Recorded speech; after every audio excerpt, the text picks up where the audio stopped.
Welcome everybody to today's Meteor Virtual Expo. We're really excited. Our guests will be talking about the importance of quality air in our schools for student learning, and they're going to showcase a line of safety products that are available for schools in our districts around the country. It is my pleasure to welcome Kevin Baird as our guest today. Mr. Baird serves as chairman at the Center for College and Career Readiness, where he also serves as a senior faculty member. He is a former educator and has participated in research and served schools on every continent except Antarctica. Please help me to welcome him here. Thank you so much, Kevin, for coming today and sharing the latest research on quality air and its effects on student learning and engagement levels. All right, well, hello, Ruth. Hello, Russ. Hello, everyone. And I'm speaking with you today from West Palm Beach, Florida. And I wish I was in Antarctica because it is sweltering today. So we're going to start off by talking a little bit about the research on air quality. I like to say breathing life into learning. And then my colleague Russ Nagel is actually going to help us think about how we solve some of the problems related to air quality. I'm going to be reflecting on a little bit of research from a research report that was published by the Center for College and Career Readiness and Successful Practices Network on the impact of school closures, and some lessons from my new book, Whole: What Teachers Need to Help Students Thrive. When I talk about the learning environment, I think most people think about this, right? They think about schools, they think about cafeterias, they think about libraries, but the learning environment is significantly greater than that. It has a lot of items that go along with it. As a matter of fact, I'm one of a handful of people called accredited learning environment planners. And that's an intersection, a whole set of studying that includes architecture and environmental design and curriculum and psychology, because it all goes together. But we can take a lot of that for granted. We just want to make sure we understand that the learning environment is not just background. It is actually a whole collection, an ecosystem of things that we interact with. As a matter of fact, the real learning environment includes everything from the food in our tummies, that's our students and our adults, right? Sunlight in the classroom. Water, is it available? By the way, is the classroom humid or not? The air itself and temperature. To give us a little bit of reflection here, I like to ask folks, have you ever stepped into a poorly lit classroom? Or perhaps even more relevant, have you ever sat in a poorly lit room after lunch, after you've had a sandwich and you have the carb coma?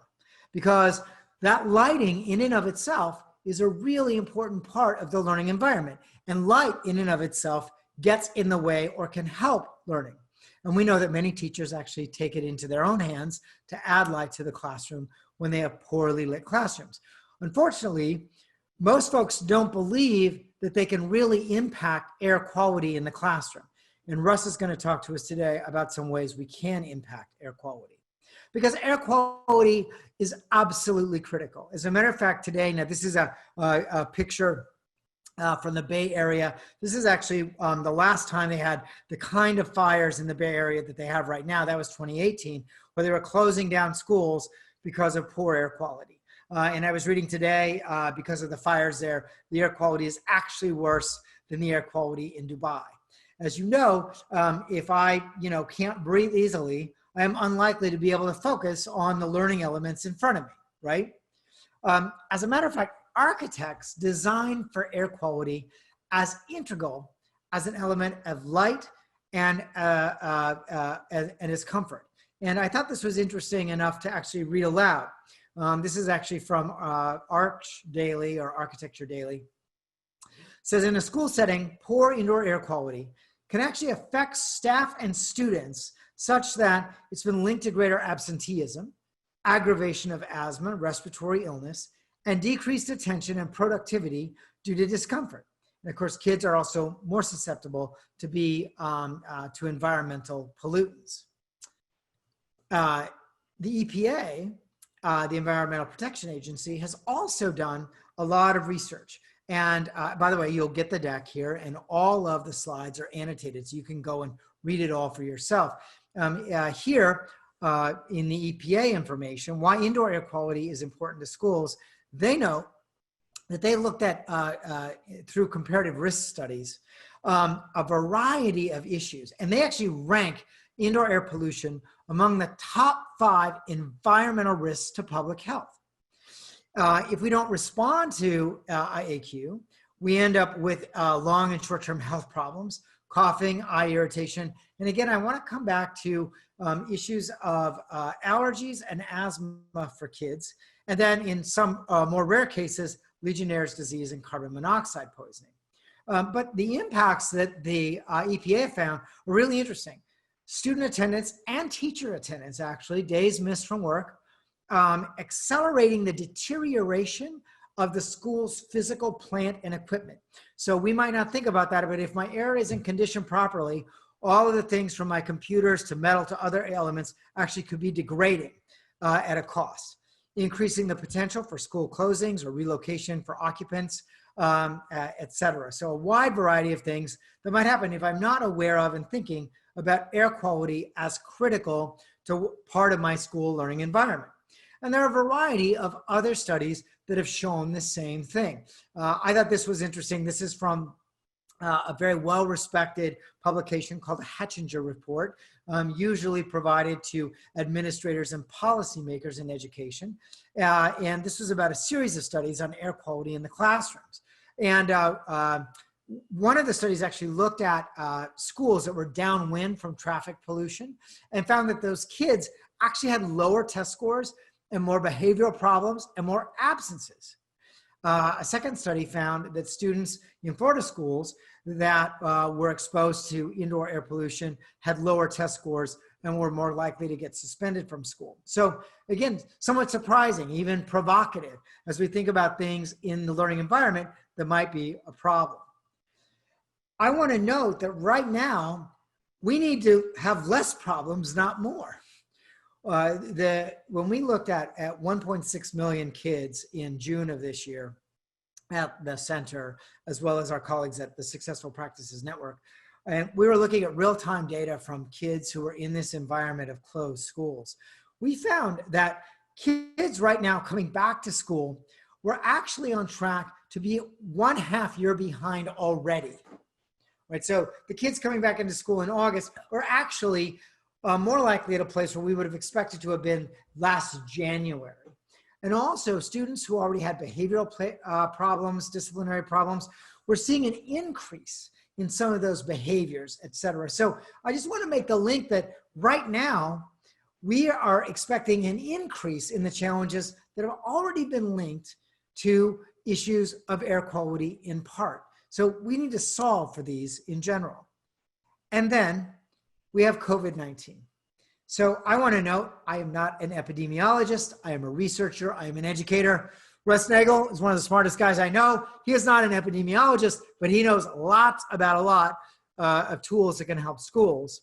There is, however, a growing body of research and resources related to COVID-19 that have to do with air quality. So this is actually taken from the Association of Air Conditioning folks and engineers, air engineers, and they have a whole set of resources related to COVID-19, and they have actually been recommended by the CDC as a resource for folks inside of schools.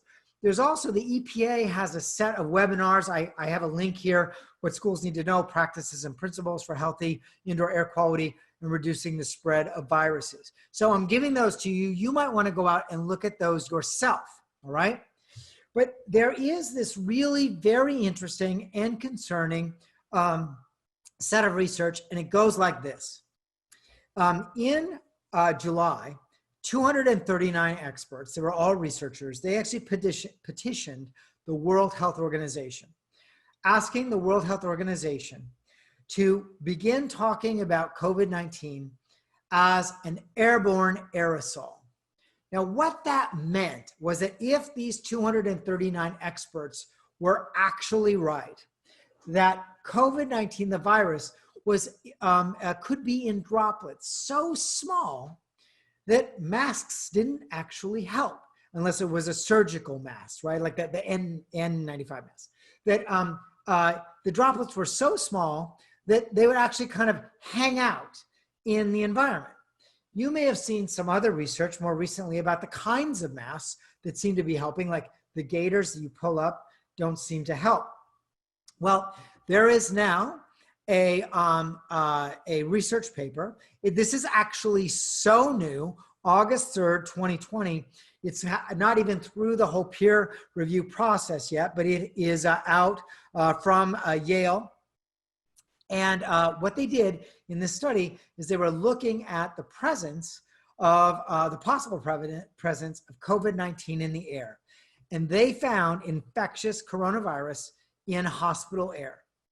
Now, that has a lot of implications for anyone, whether you're in the hospitality business or you're in the hotel business or bar restaurant, and also in schools, because it means that inside of our environments, that the virus could be just chilling out in the air. And remember, they were actually looking at hospital air, where you have these very specific kinds of air handlers and air conditioning systems, okay? And again, you have the links to all of this if you want to read this yourself. All of this research stemmed from one specific, very early finding. And I thought that this was interesting enough to share with you. When COVID-19 first was identified in China, there was this now infamous scenario where you had a number of folks who went to a restaurant, and there was one diner that was infected. That's A1 here. And a whole bunch of other people caught the virus, and they caught it here in this restaurant. They knew it as a cluster event. And originally they were talking about it as a super spreader event. And they thought maybe the wait staff were spreading it around or whatever. But the researchers then, you know, we're talking a couple months afterwards, they're looking at the video, because there was security video. Nobody came near each other. The other patrons didn't come near them. The waiters and wait staff didn't. But they were able to analyze the air conditioner, actually the filter in the air conditioner. And they found that the coronavirus was in that filter. And there was other places throughout the restaurant. And there was that research study that then led to this entire line of inquiry. So again, I'm not an epidemiologist. My point to you today is that air quality, long before COVID ever came around, was an absolutely critical part of learning. And today, as we consider the air inside of our schools, it is suggested that it might be even more important as we think about health and safety of our students. I would note that if you look at the recent articles, I have a couple of Ed Week articles here. Federal Watchdog, that's from the General Accountability Office, notes that 41% of school districts need to update or replace their ventilation and air conditioning systems. As schools prepare for COVID era return, feds estimate 36,000 have air system problems. This is an issue, and it's an issue that's pretty widespread. So I leave you with this thought before I hand it over to the man with the plan, who's really going to educate us. In my lifetime, I've been honored to get to know the guy down here in the left-hand part of your screen. That's Captain Jim Lovell. And Jim was a captain of the Apollo 13 mission, which you might remember was a mission to the moon that ended up having a really big problem. And if you watch the movie, in the movie, they say failure is not an option. But if you talk to the real life captain, Jim would say that minds matter the most. I think this is our Apollo 13 moment. It's a time when we need to come together and really learn from each other to solve these problems together, to reach out and get an expert team. So I would note that my colleague, Kim Bolser at meteoreducation.com, as well as Russ and others, they can actually get us together into small groups to think about the kinds of solutions that we need to find. So you'll get that presentation, and I'm going to go ahead and stop sharing my screen so Russ can give us the actual skinny. Russ, over to you. Well, first, let me introduce him. I would love to introduce him. Thank you, Kevin. That was fantastic. Loved hearing all of that. Very interesting information. You always come with the latest research and really appreciate that. Can't wait to look at some of those things and share them. And for those of you that are on here, we will ensure that you get all of the presentation so you have those links as well. I just want to double check to see, it doesn't look like there were any questions, but if you should have any questions as Russ is speaking for Kevin or Russ at the end, please go ahead, attendees, and put them in the chat box and we'll make sure that you see them. So our next guest today is going to be discussing that air quality in schools that we're all dealing with, and especially with the uncertainty of COVID-19 in the air, as Kevin just discussed. We're going to take an in-depth look at some of the information and products that are available that will help to reduce the chances of transmission of COVID-19 and how they might apply to schools and provide benefits for our students and teachers that are returning to face-to-face instruction. I am extremely pleased to get to introduce Russ Nagel. Russ is the Executive Vice President of Corporate Operations at Meteor Education.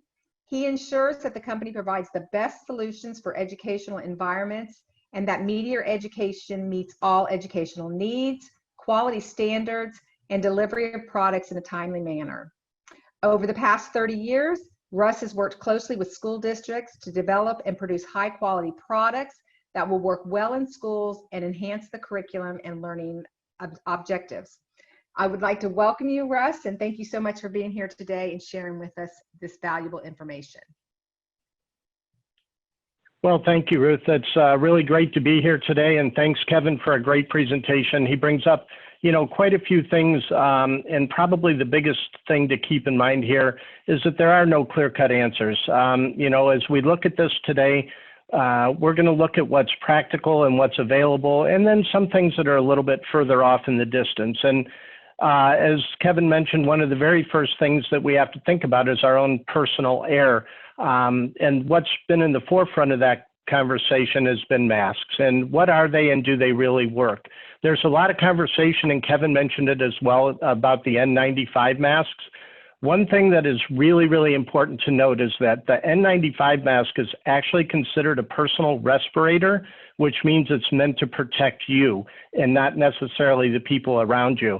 And that little filter that you see in the front there, that does nothing when you exhale. So you should make sure that if you're ever sick, or you think you're sick, or you have any symptoms, wearing an N95 mask is probably one of the worst things you can do for the people around you, because it will protect whatever you breathe in, but the air going out isn't filtered. And a lot of people don't realize that. So just if you don't remember anything else, remember that the N95 mask is great for you, but not necessarily for the people around you.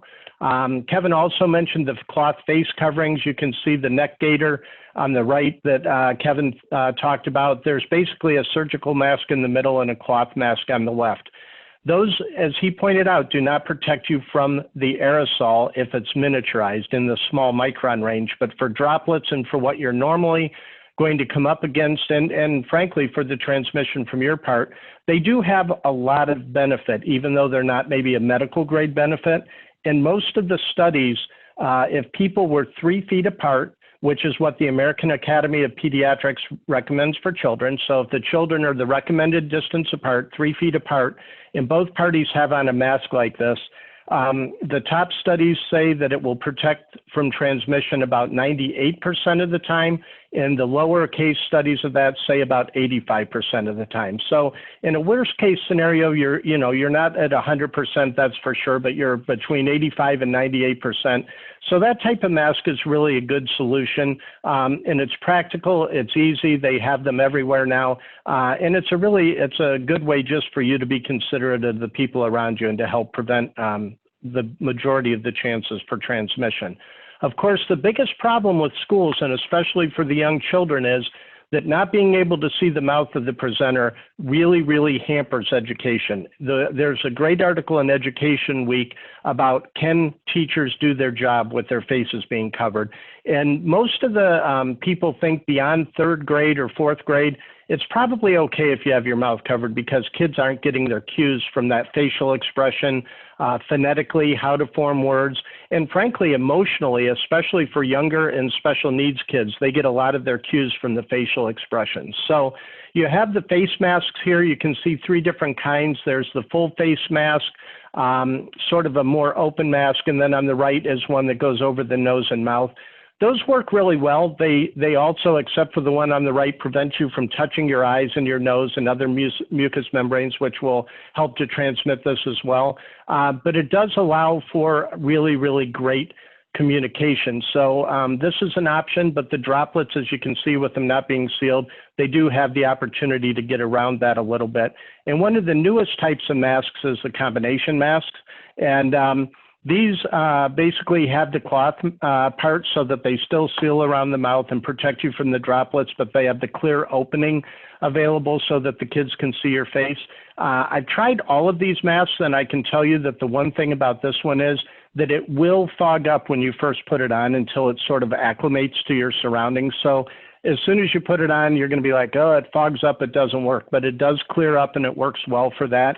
And that really has a really good benefit from the standpoint that it gives you sort of that best of both worlds. So obviously in your own situation, you're going to have to figure out what's best, but you know, we want to make sure the kids are safe from the virus, but they can also learn. So either a face shield or the combination mask are really good choices when you look at that as well. And then of course, it wouldn't be a presentation about this sort of thing without saying, remember to wash your hands and use hand sanitizer, because no matter how much you protect yourself, if you touch your mouth or your eyes and something's on your hands, that's going to transmit. So please remember to do that as well.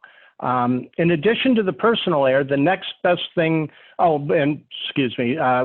if you are interested in more of the personal air solutions and some of the protections that we have, you can follow the link here and we'll send this off to you, and helps for reopening schools. We do have a full line of desk dividers if you want those, floor dividers, clear dividers. We're going to be talking a little bit here in a few minutes about air filtration. We have that available as well.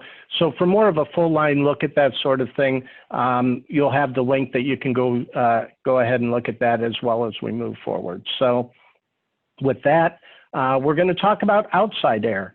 And outside air really is a great option, because when you think about it, there's a lot of studies that show that the inside air is usually 5 to 7 times more contaminated than outside air.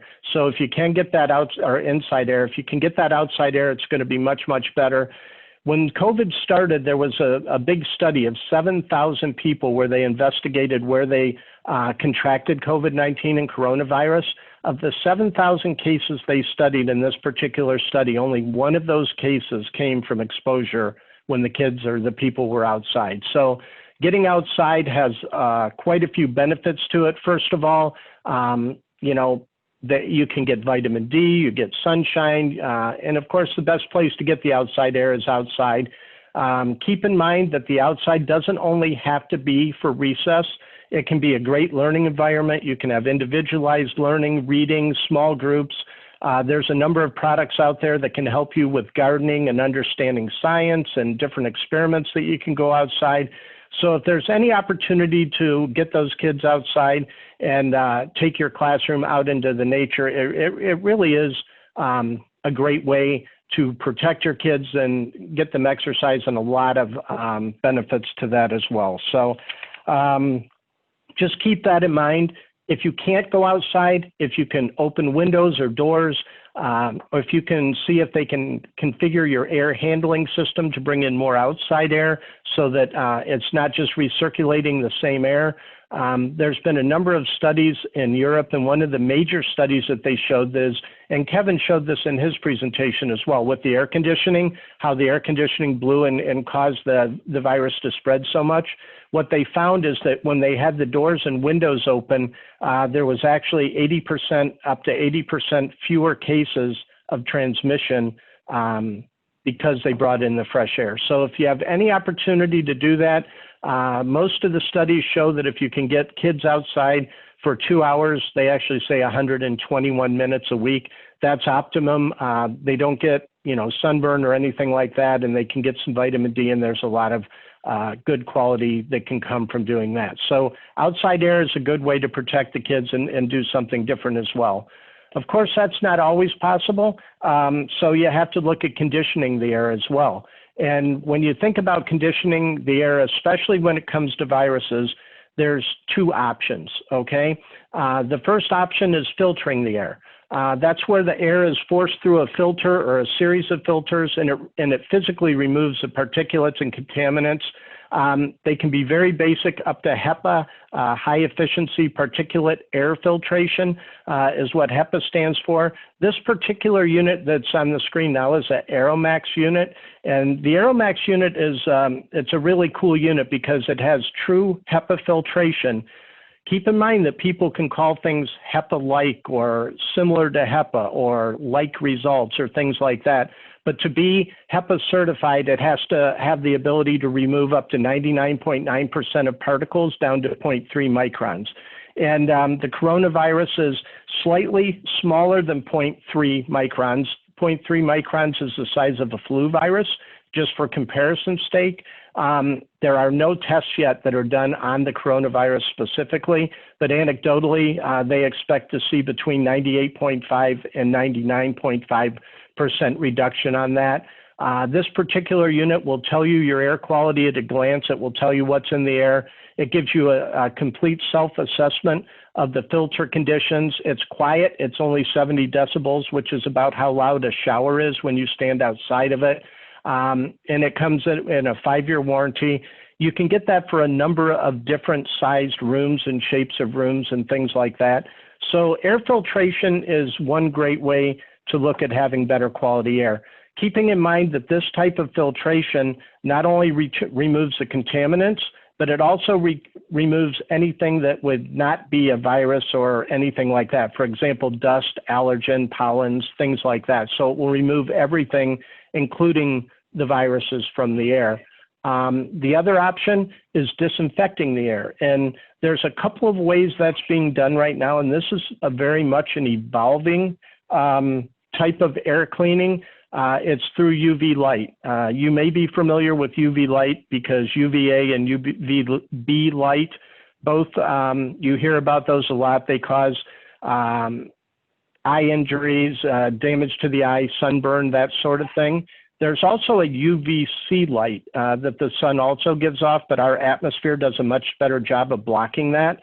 So this artificially recreates UVC light, and UVC light actually will kill all viruses, all contaminants in the air. It doesn't necessarily clean the air, so it doesn't take the dust and different things like that, but whatever is left in the air isn't alive anymore. So what you have to have is you have to have the air passing through that so that it is able to clean that.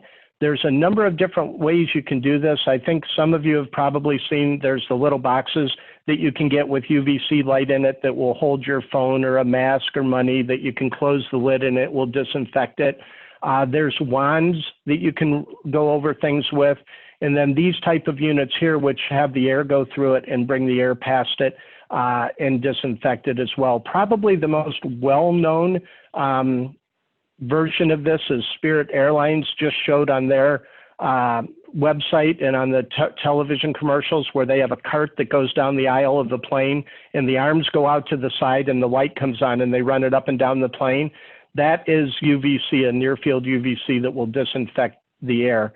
You need to be careful with UVC light because it can be dangerous for humans. You don't want to use it on your skin. Like you don't want to wave the wand over your skin. You don't want to put it near your eyes or anything like that. But when it's used responsibly, it works really well. There's also a whole building system of UVC, of this type of air disinfecting. So you can actually work with an HVAC contractor and have it put right in the ductwork of your school. And as the air passes through it, it will clean all of the air. And to Kevin's point earlier, that will get you into the common spaces, hallways, and things like that. So it's a good solution if that's what you're looking for. Again, the small self-contained units as well. And then the units that we looked at. And I'm going to back up real quickly here because the unit on the right here is the newest of this type of unit. And in addition to having the UVC light, it also has some technology in it which converts the air in the room to an aerosolized hydrogen peroxide, H2O2, which is actually a very, very good disinfectant. It's like what you would pour on your cuts and it bubbles up, except it's the gas version of that. And that is the latest, and this particular unit is called a Casper unit. And this particular unit will also then land on surfaces, and it will work for a long period of time in the area and on surfaces to disinfect the air as well. So just a couple of ways that you can look at doing that as well. Some final thoughts on all of this. You know, this field is changing basically daily. Every day there's new options available. You have to really be careful. You have to be aware of things that are too good to be true. When somebody says it's a HEPA-like filter or it's as good as a HEPA filter, it's not the same as a true HEPA filter. All UV lights, there are some really inexpensive UV lights out there that don't have the right wavelength to actually do what they're supposed to do. So you have to make sure that they have good studies and that you know what's really going to work. And masks, I think everybody has found that masks are of different quality and they're not all created equally. Do your research, be careful. You know, our health and safety of our students or teachers are at risk. Get help, and all of us at Meteor are here to help you with this sort of thing. We have an entire group of people that are dedicated to the health and safety and working with our kids and making sure that we do everything we can to provide wonderful environments and learning experiences and learning services, and we would love to help you with that. The point of today is really just to give you some things to think about and let you know that we're here to help in those ways, any way that we can. We appreciate your time. We're here for anything that you want to do, and just thank you so much for being a part of our call today. And I'll go back to Ruth and see if there's any questions because I can't see them with this all being shared. So hopefully I can answer anything that you might have. And if not, just thank you for being with us today. Ruth? Thank you so much, Russ. That was just so filled with information that a lot of people can use. We appreciate it. There is one question. Do you have to wear full hazmat gear when you change HEPA filter? No, in most cases you do not. I think that, you know, there was a lot of discussion about that at one point. You're going to want to wear, that would be a really good case where you might want to wear an N95 mask because you really want to be protected from anything that's in the filter. You're going to want to wear your gloves and you're going to want to wash up after that. You're certainly not going to want to be waving the filters around. You're going to want to put them in a sealed bag and get rid of them. And all of them come with instructions of the safe handling for that sort of thing. So you just want to follow the instructions that go along with that as well. That's a good question. Thank you. And that was our only question. Again, if anybody has any questions, I will be sending out the PowerPoint presentations and any other information that Kevin and Russ shared. And you certainly can reply back to that email. I want to thank again Russ and Kevin for being our presenters this week. You know, at Meteor, we really work to partner with companies that provide solutions for our clients. We hope that today's information was really giving you a glimpse into the importance of quality air for your teachers, students, and staff, and the various products that are available for you. We hope to see you on future webinars, and thank you for being here today. Have a great afternoon.